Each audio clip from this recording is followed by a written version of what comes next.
Praise the lord. భూమి మీద ఈ యొక్క మానవ లోకంలో అనేక రకాలైన మతాలు ఉన్నాయి.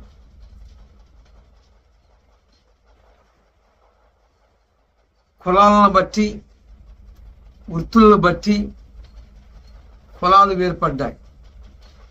మరి కులాలను బట్టి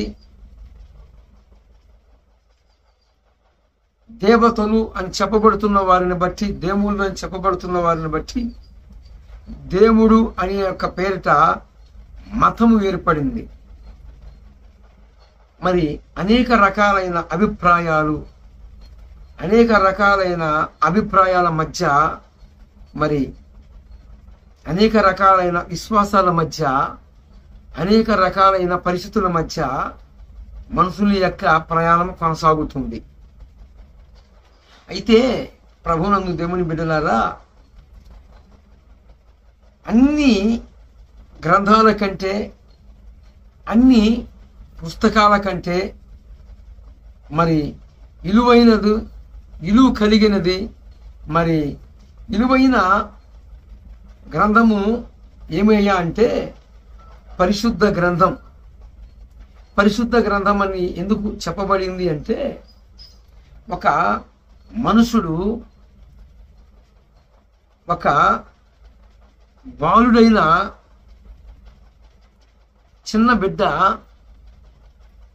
తల్లిదండ్రుల ఎదుట ఎలాగ ఉండాలో, తల్లిదండ్రులకి ఎలాగ విధేయుడిగా ఉండాలో, మరి సమాజములో ఎలాగ వ్యవహరించాలో, సమాజంలో ఉన్న మనుషుల మధ్య ఎలాగో జీవించాలో, మరి అన్ని విధాలుగా ఏమండి పరిశుద్ధ గ్రంథము అని ఎందుకు చెప్పబడి ఉంది అంటే, తక్కిన మతాలలో, తక్కిన గ్రంథాలలో అనేక రకాలైన పురాణాలలో, వేదములో చెప్పబడిన వాడు సృష్టికర్త ప్రభువైన యేసుక్రీస్తు వారికే వేదము స్పష్టంగా సాక్ష్యమిస్తుంది. ఎక్కువ శాతము ఈ సృష్టిలో అమ్మబడుతున్న గ్రంథము ఏంటయ్యా అంటే పరిశుద్ధ గ్రంథమైన బైబిల్ గ్రంథం.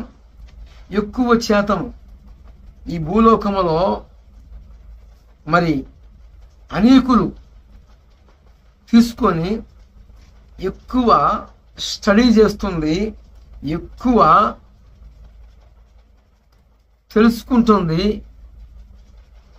ఎక్కువ మనుషులందరినీ సరిచేస్తున్నది, పాప బంధకాల్లో ఉన్న వారిని విడిపిస్తుంది. మరి ఒక త్రాగుబోతు అనే ఒక వ్యసనములో ఉన్న వ్యక్తి మారు మనసు పొందాలటానికి అవకాశము, మరి మార్గము చూపిస్తున్న గ్రంథము పరిశుద్ధ గ్రంథం. బైబిల్లో ఉన్న ప్రత్యేకత ఏంటయ్యా అంటే, పాపాదస్యం మరణం ప్రయాతి, పాపాదస్యం నరకం ప్రయాతి. పాపానికి జీతం మరణము, మరణానికి జీతము అగ్ని యారదు, పురుగు జావదు అని హారియవతి సెలవిచ్చింది. కానీ నరకం ఉందని చెప్పింది. మరి నరకానికి విరుగుడు ఎక్కడ ఉంది, తప్పించుకునే విధానం ఎక్కడ ఉంది అని మనం గనక అడిగినట్లయితే పరిశుద్ధ గ్రంథములో రాయబడి ఉంది. ప్రకటన గ్రంథము 20వ అధ్యాయము 15వ వచనములో ఎవని పేరైనను జీవ గ్రంథమందు రాయబడకుండా ఉన్నట్లయితే రాయబడని వెడల వాడు అగ్నిగుండములో పడవేయబడతాడట. ఎక్కడండి? జీవ గ్రంథం ఉంది. ఆ జీవ గ్రంథమందు రాయబడకపోతే అగ్నిగుండములో పడవేయబడతాడట. అందుకే రక్షకుడు ఉదయించాడు. ఎలాగ ఉదయించాడు? ఎందుకు ఉదయించాడు?